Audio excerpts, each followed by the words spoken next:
Hello everybody and welcome to the 2020 Fantasy Flight Games In-Flight Report. I am Chris Gerber, the head of Fantasy Flight Games Studio, and as you know, GenCon is online this year, which means that we can't gather in person and have our traditional event, but you can clearly see that we are staying safe in our studio here in Minnesota, and we will be wearing masks during this entire presentation. Obviously, this is not the way I would have preferred to introduce myself to all of you, but like a good legacy game, the lower half of my face will just need to remain sealed until we can unlock it by defeating this virus. So, despite the fact that we can't see your faces and you can't see ours, we are beyond excited to broadcast our newest and biggest announcements and show off what we've been working on. So, thank you for all coming and for your love and commitment to this hobby that we all share, which is, of course, tabletop gaming. Here at Fantasy Flight Games, we're always striving to innovate and push our games to the next level in art, in mechanics, in player experience. Tonight we're going to see announcements of brand new games, new editions of older games, and expansions for existing games. We're going to be covering just an overview here tonight, but we won't be taking any questions during the show, but we will be presenting a full suite of deep dive live streams starting tomorrow and running through Sunday that are going to give you plenty of chances to get your questions answered. So, without further ado, let's get started by taking a look at what's coming up for our minis game titles. And to do that, I'm going to pass this over to John Shaffer, the head of the Fantasy Flight Miniatures game team.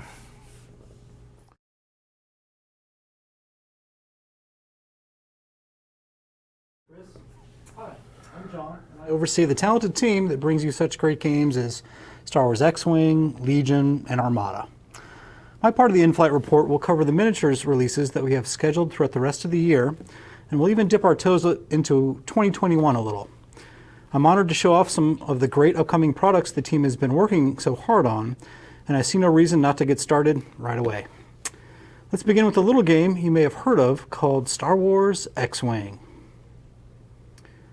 So we recently updated the points and hyperspace game mode restrictions for the summer, and no doubt many of you are busy plotting your next squadron lists and evaluating the pool of hyperspace options.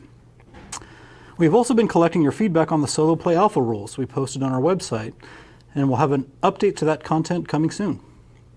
Though the circumstances we find ourselves in have caused some delays, we are filling the fall of this year with a rapid succession of X-Wing products released across multiple factions. Now, we've already announced the first part of Wave 7 with the Z-Class shuttle, the Lat-I gunship, and the HMP gunship releases, and these ships will be available in September. Expect preview articles on our website for these ships to be coming soon. We round out the rest of the wave with 2 additional releases. The TIE RB Heavy adds new firepower and exciting TIE-specific upgrade cards to the Imperial faction. Seen in solo, this ship adds punch to your Imperial list with a flexible front and rear-facing cannon, a durable chassis, and exciting new pilots and upgrades.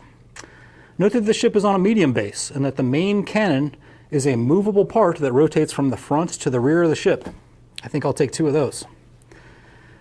Next up, we've got the Heralds of Hope expansion, which brings the intense action of the Rise of Skywalker film to the tabletop. Updated and new versions of favorite pilots and new paint schemes for the T-70 X-Wing and RZ-2 A-Wing put most of the skilled pilots of the Resistance at your disposal. I'm hard-pressed to choose a favorite amongst these new paint schemes, but that new A-Wing paint job is pretty hard to beat. So these 2 new products will be available this October. The next wave of releases takes us even deeper into the Clone Wars, with 4 new ships, a pair each for the Separatist Alliance and Galactic Republic.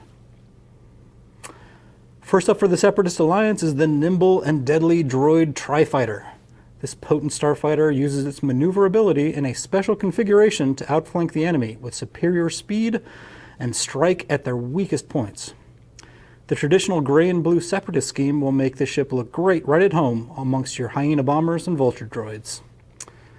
Next up, we've got Jango Fett's Slave 1, which introduces the first medium-based ship to the faction, and it offers a versatile and durable option for this Separatist alliance.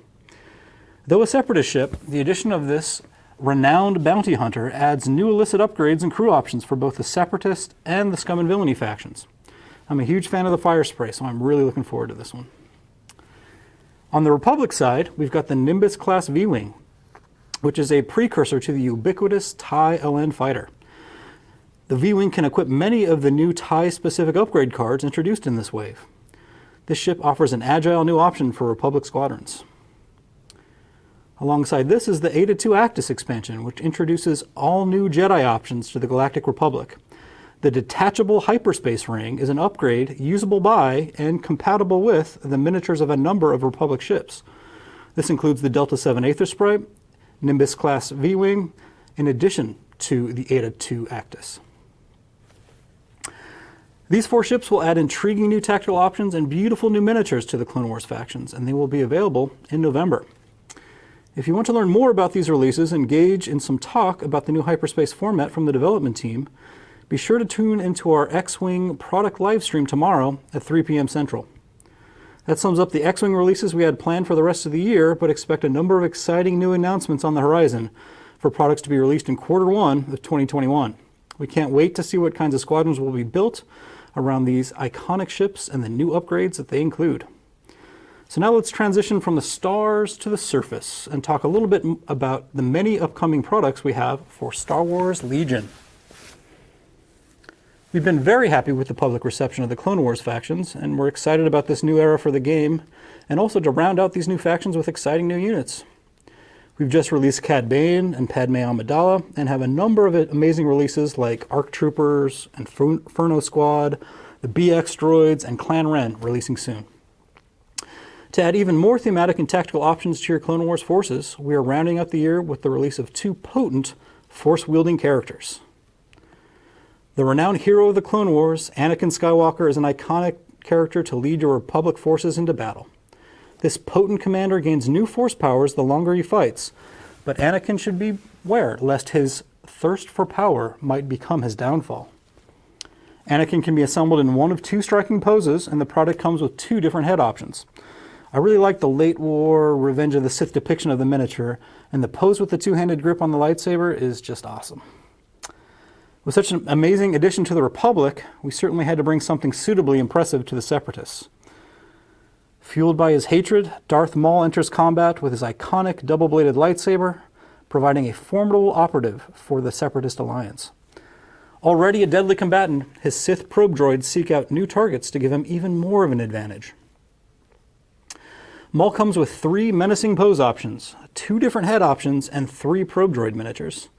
I particularly like that the iconic markings on his face are very lightly etched into the surface to make painting them easier to achieve. I mean, just look at that miniature. I love how the sculpting team are pushing themselves and really leveraging the benefits of the new plastic supplied on frames. The quality and options available continue to improve with each new release. These 2 mighty characters will be storming across a battlefield near you in November of this year. But what of inexpensive commanders and other specialist options for the Clone Wars factions, you may ask? Well, we're glad to announce personnel expansions for the factions that offer a bounty of new options to customize your Republic or Separatist forces. The Separatist Specialist Personnel expansion upgrades your armies with even more specialized droids that fill the personnel slot, including recon, medical, and worker droids. The T-Series Tactical Droid can be fielded as a unit upgrade or as a standalone commander. In addition, 3 new faction-exclusive command cards invite players to explore new strategies in the command phase. This expansion comes with 4 unique droids that add new tactical options and visual diversity to your Separatist core units. The EV Series Medical Droid can keep your commanders and operatives healed up, the PK Worker Droid can repair your droids and vehicles, and the Viper Recon Droid provides useful observation tokens for your other units. Finally, the T-Series Tactical Droid adds a much-needed, inexpensive commander option to the Separatists and opens up list building to bring greater numbers to bear like never before. The Republic Specialist Personnel expansion diversifies your squads of clone troopers with additional troops that fill the personnel slot as well, including those that improve communications, heal your troops, and repair friendly vehicles on the fly. Meanwhile, a generic commander and new faction-exclusive command cards offer even more strategic options. This expansion comes with 4 unique clone personnel upgrades to add character and tactical focus to your Republic Core units. It includes a clone engineer, a medic, and comms technician. In addition, the clone commander has multiple build options and can serve as an inexpensive choice for leadership of your clone army. I absolutely love that variant with a little hologram projector in his hand. So you can get ready for all the options and customizability these personnel expansions offer in January of 2021. Now that is just a taste of what we have coming soon for Star Wars Legion, and we can't wait to show you more of what's coming in 2021 later this year. Be sure to check out our Legion live stream on the GenCon website this Saturday at 4 p.m. Central for more insight into these new products. Note that Legion live stream will be hosted on the GenCon Online main stage Twitch channel and not on our normal FFG Twitch channel. We'll make sure to back up the stream on YouTube as normal, just in case you miss it. So let's continue to celebrate all things Clone Wars with something I know many of you have been waiting for.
Well, there it is, the start of a whole new era for Armada. Let's dig into those releases.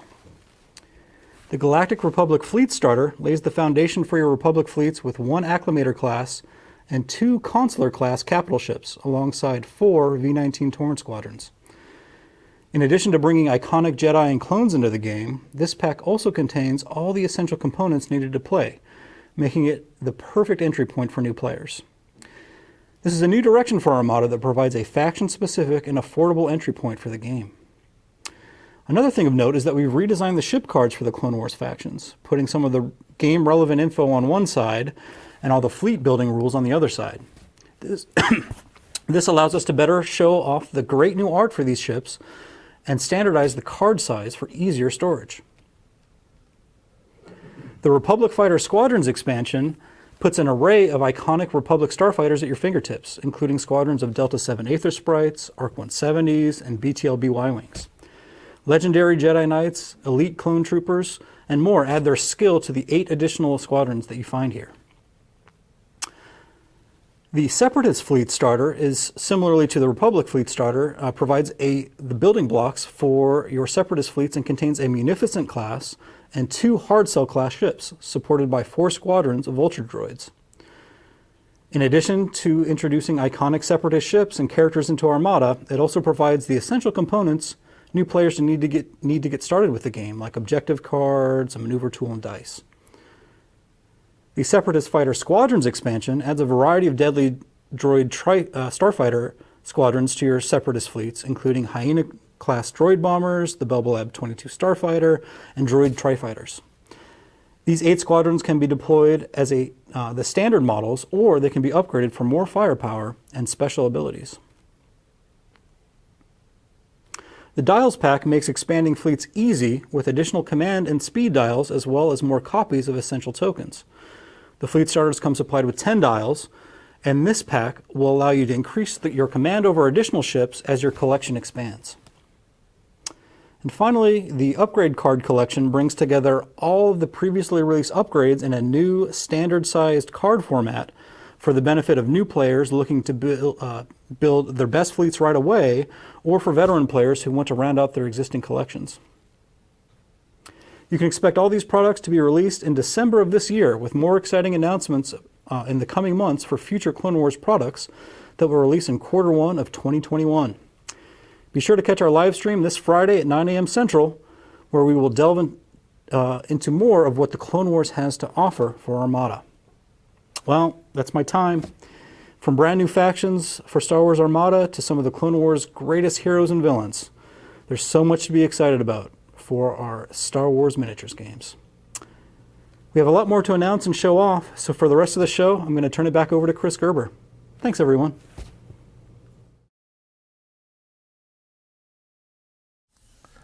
Thanks, John. Those are really exciting and awesome products. I know that my son and I personally can't wait for the Armada Clone Wars fleet starters. But now I want to talk about what is in store for our board games and our card games. So first, we are going to turn to a game that is undeniably near and dear to our hearts, KeyForge.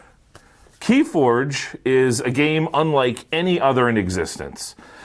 With KeyForge, each and every deck is unique. No two decks in the world are the same, and all you need to be able to jump in and play is one single deck. Our most recent set, Mass Mutation, features some really cool additions. The Vault of Dark Amber is opened, and the mutations that it causes are running rampant on the Crucible. For the first time, there are gigantic creatures, massive mutants that are too big to be contained on a single card and stretch across 2 cards in your deck. There are also mutated versions of existing creatures, including fan favorites like Bad Penny. Finally, added enhancement icons are introduced by cards in this set, automatically granting other cards a unique twist that further makes your deck stand out as one of a kind, and may just give you the edge you need. Mass Mutation is available at your local retailer now. But I know that you want to know what the future holds. And so today, we are proud to announce the 5th set of Archon decks for KeyForge Dark Tidings. Like all previous sets, Dark Tidings introduces billions upon billions more potential decks into the game with a refreshed card pool that includes over 250 brand new cards. With Dark Tidings comes the introduction of a new house, the Unfathomable. This house focuses on controlling the board through exhaustion and placing penalties on your opponent for taking certain actions, making them very taxing for your opponent. They are going to be replacing House Dis, and with that faction and of course their strong control elements rotating out, it has been a super important design focus for the Unfathomable house to echo that control, but of course with a distinct new flavor and feel. Another new feature coming with this set is a high and low tide mechanic, giving players mastery over the Crucible's various bodies of water. A new tide token will be included in each Dark Tidings deck as a 38th card, and will have a high tide end and a low tide end. Every deck, including non-Dark Tidings decks, are going to be able to shift this card between the high tide and the low tide for them. The vast majority of cards that reference the tide are going to benefit you only while the tide is high, encouraging players to engage in a dynamic back and forth struggle to keep the tide on their side. And while every house is going to be able to take advantage of the shifting tides that rock the Crucible with the introduction of this new tide mechanic, the Unfathomable has the greatest control, allowing players to gain the maximum potential on their tide effects while denying their opponent their own. And then finally, the KeyForge algorithm continues to be pushed further than ever with the introduction of evil twin decks. These are dark reflections of other decks that exist out in the world that you might rarely find when opening a new Dark Tidings Archon deck. The evil twin deck has a special card back and a name that's based on the appearance and name of an already existing deck. For example, if someone in the world finds a deck named Televig the Renegade, someone else might be lucky enough to find a deck named Televig the Renegade's Evil Twin. And so an Evil Twin's deck list composition is identical to its normal Twins deck list, except many of the cards are going to be replaced with altered Evil Twin versions of the normal card, as we can see here with Taniwa. Each of these are going to have unique, ramped up versions of the normal card's effects. But typically, these effects also hurt the player using them, so it makes for a really fun challenge. Like Mass Mutation, the Dark Tidings set releases with a 2-player starter set, a deluxe deck, and a standard Archon deck, and they're all going to be releasing in February of 2021. Now, let's talk about Arkham Horror, one of my personal favorite settings. With Arkham Horror, we have created a connected universe, a universe that we expand and push forward through many different games. Our different development teams here at FFG work together to create a unified universe, with each game thrusting investigators at nigh unstoppable eldritch threats at differing scales, but all kind of coming together to form a single unified world. This is especially evident with our plans this year. This fall, the Arkham line is going to Innsmouth. Innsmouth is an important part of the Arkham Horror world here at FFG. It's a cold, damp, rotting harbor town where dark secrets are shuttered behind closed doors and hidden in the mist. Innsmouth offers us an opportunity to tell a completely different kind of story than in Arkham itself. One of mutations and dark shapes rising from the sea, and an entire town corrupted by the dark influences of Dagon. So, we have previously announced the Underdark Waves expansion for Arkham Horror the board game, and the Innsmouth Conspiracy expansion for Arkham Horror the card game. And today, we're proud to reveal the 6 Mythos packs that complete the Innsmouth Conspiracy cycle for Arkham Horror the card game. The Innsmouth Conspiracy begins in its deluxe expansion, but then it moves forward with these 6 Mythos packs: In Too Deep, The Devil's Reef, Horror in High Gear, A Light in the Fog, The Lair of Dagon, and Into the Maelstrom. Across these 6 scenarios, a tangled narrative unfolds, pitting the investigators against unseen cultists, the coming syzygy, and the rising Deep Ones. Throughout their search for answers, investigators will have to search through their memories, triggering flashback sequences that can totally affect future scenarios. But beware, some truths are better left forgotten.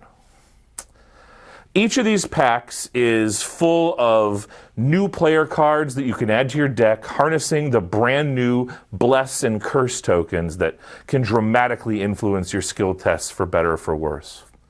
And finally, a few of these packs introduce vehicles into the Arkham LCG for the first time. You can look for the Innsmouth Conspiracy cycle to begin in November with a new pack every month. And then, I am also pleased to announce the War of the Outer Gods scenario pack. Normally, this would have debuted at a preview event in GenCon, but now it's still going to have a full retail release later this year. War of the Outer Gods pits any number of investigators together in epic multiplayer mode as a clash between 3 warring cults wreaks havoc across the Northeast. The investigators must work together to ensure that none of these factions accomplishes their goal, all while trying to figure out how to stop their conflict once and for all. So War of the Outer Gods is going to be releasing in December. And finally, I just want to make a quick mention to Aconite Books and the upcoming novels that they are working on in the Arkham Horror universe, but as well as stories in many of our other exciting worlds like KeyForge, Descent, Legend of the Five Rings. All of these amazing novels are going to be beginning to roll out soon. So now, let's talk about Journeys in Middle-earth. We could not be more happy with the warm reception given to the Lord of the Rings Journeys in Middle-earth. Since it came out last spring, thousands of players have ventured into Middle-earth as heroes.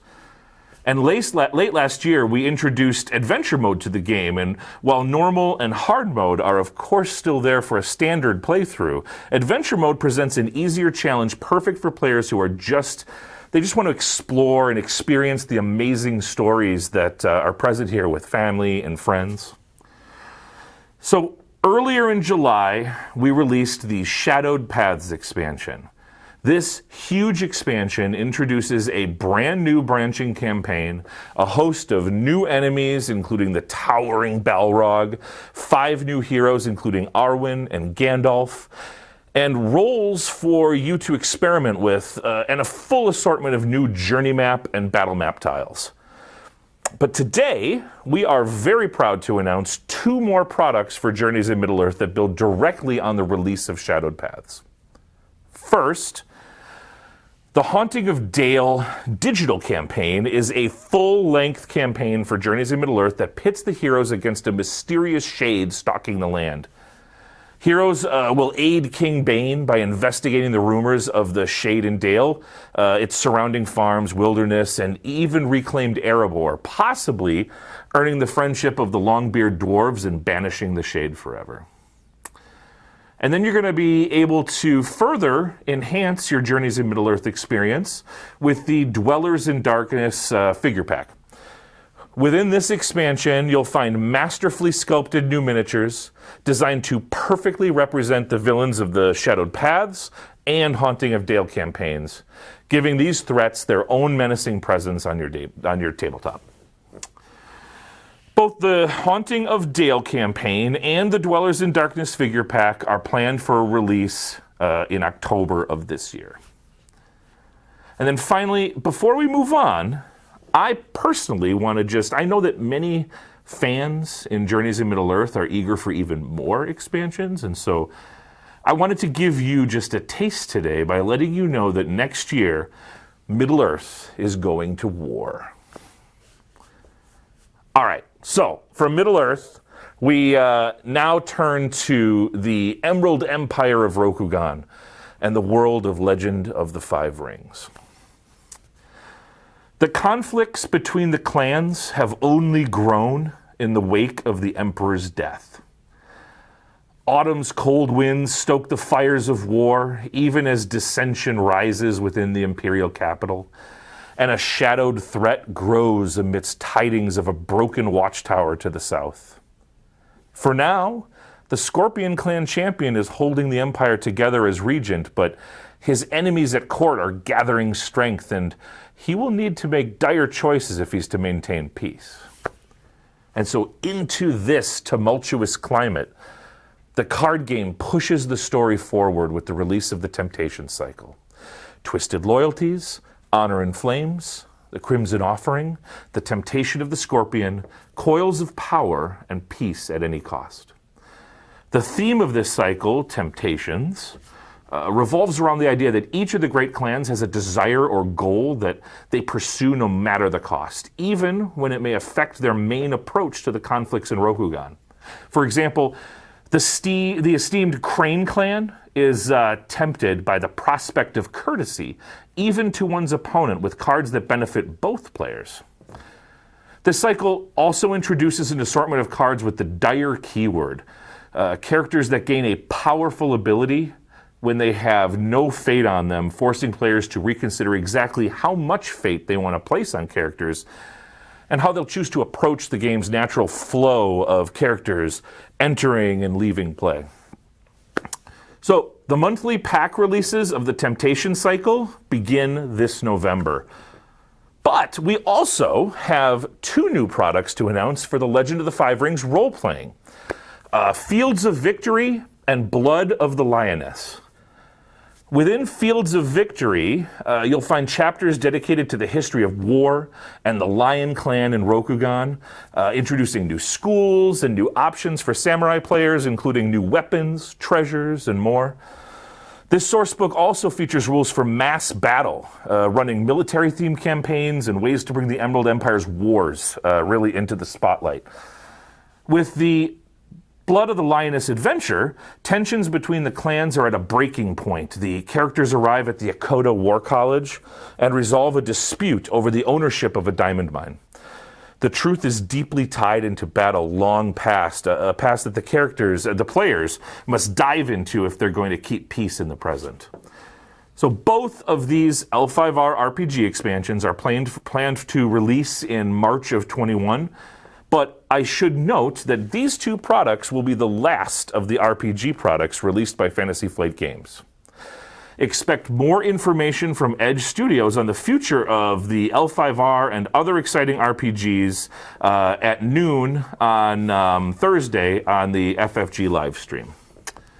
Marvel Champions. It's been one of our most successful living card games ever. And we are, as always, completely floored by the love and support that you pour out towards these games.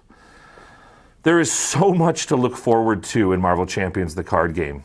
Next week, on August 7th, the Hulk Hero Pack will release. And then in September, it's going to be followed by the massive new Rise of the Red Skull campaign expansion. And in October, by the temporal threat of the Once and Future Kang scenario pack. Together, these expansions are going to fully double the number of scenarios currently released for Marvel Champions. And after such an influx of new villains, you are going to want some heroes to fight them. So, in the months following the Once and Future Kang, you'll see the release of hero packs for Ant-Man, Wasp, Quicksilver, and Scarlet Witch. Not only are each of these hero packs fully playable right out of the box, they also have the potential to work especially well with each other. A few cards in the Ant-Man and Wasp decks synergize and unlock extra benefits when these two heroes are played together. A motif that then repeats with Quicksilver and Scarlet Witch.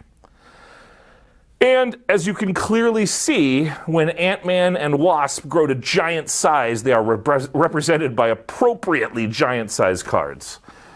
All of those hero packs are going to give you a lot to look forward to, but we also want to announce the next campaign expansion coming to Marvel Champions. Galaxy's Most Wanted.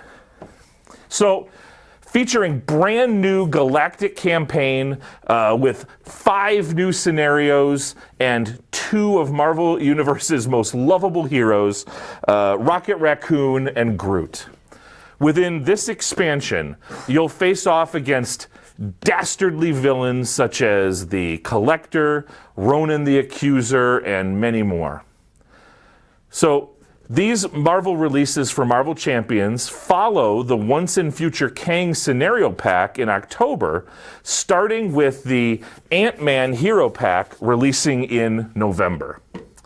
And then you can look forward to the release of the Galaxy's Most Wanted, the next big campaign for Marvel Champions, the card game, in February of 2021. And now, we are almost at the end of our show. But we still have a few big announcements to share with you. The first is an expansion for our most seminal game, the board game that started all of Fantasy Flight Games, Twilight Imperium. So today, we are proud to announce the massive new Prophecy of Kings expansion. This product expands on the 4th edition of Twilight Imperium. And if you're a fan, you know that the 4th edition core set already incorporated many of the 3rd edition expansions. So that means that Prophecy of Kings is packed full of never-before-seen components and mechanics. First, 7 brand new factions join the interstellar struggle, each boasting their own unique strategy and playstyle. So here we see 2 of them, the Mahakt Gene Sorcerers and the Argent Flight. Once rulers of the known universe, the Mahak gene sorcerers were imprisoned outside of known space by the fledgling Lazaks. Now, an expedition to the lost planet of Ixth, once thought to be a paradise, now known to be a prison, has unleashed the Mad Kings once more.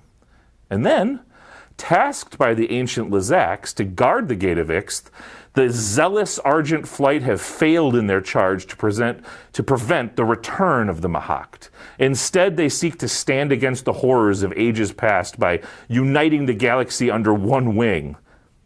Theirs. These are just 2 of the 7 new factions. Expect more information on the others to be revealed leading up to the release of the game, including 2 more over the course of the next few days. Then next, there are 40 new system tiles and hyperlane tiles that expand the galaxy for everybody. And these new tiles are going to be needed because the player count expands up to 8 players, supporting larger games than ever before in 4th edition. We have also added 3 new leaders for every faction. This includes both old and new factions. These leaders are going to add another layer of strategic abilities to consider and further differentiate every faction.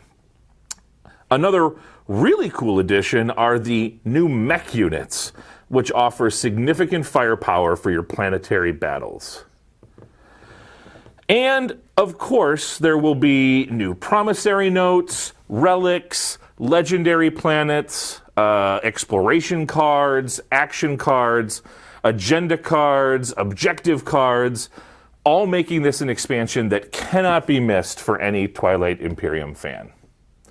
This expansion is scheduled for release in November, and we have literally only covered a portion of what's inside. If you're curious to learn more, come back for our Prophecy of Kings unboxing live stream this Friday at 3 p.m. Central Time. And now for our final announcement. We want to explore a new piece of a universe that we have the distinct privilege of creating games in. Please enjoy.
X-Men Mutant Insurrection is a cooperative, dice-driven game for 1 to 6 players, casting you and your fellow players as X-Men embarking on missions to save the world.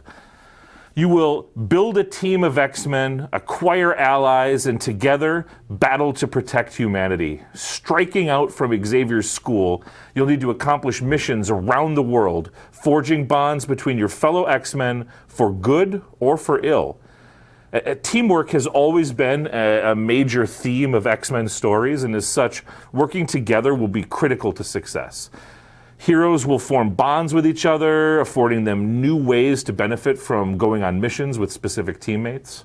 However, true to the character drama inherent within X-Men stories, these bonds can sometimes become strained and complicate the hero's mission. Players are going to have a large assortment of mutants to choose from, including Gambit, Rogue, Storm, Cyclops, Wolverine, many more. And players are going to use the Blackbird to move between Xavier's school and the critical missions that need their help the most. You're going to choose from 8 different plots, each featuring an iconic X-Men threat, and fight your way to the final showdown. Whether you're infiltrating the elite society known as the Hellfire Club, investigating the mysterious happenings on the island of Krakoa, or taking on Magneto and the Brotherhood of Mutants, X-Men Mutant Insurrection brings some of the greatest stories in comics straight to your tabletop. So X-Men Mutant Insurrection is going to release in the first quarter of next year. If you're eager to see more of X-Men Mutant Insurrection, we'll be playing a demo on the live stream this coming Sunday. Join us there at 9 a.m. Central Time. And that brings us to the end. Thank you all so much for watching and for the massive amounts of support that you've shown for us. We can't wait to bring these games to your table. So look for much more information about many of the games that we covered here today on our live streams, which again will be running tomorrow through Sunday. You can find the full schedule just below this video on Twitch. We hope to see you there. Thanks for watching, everybody. Thank you so much.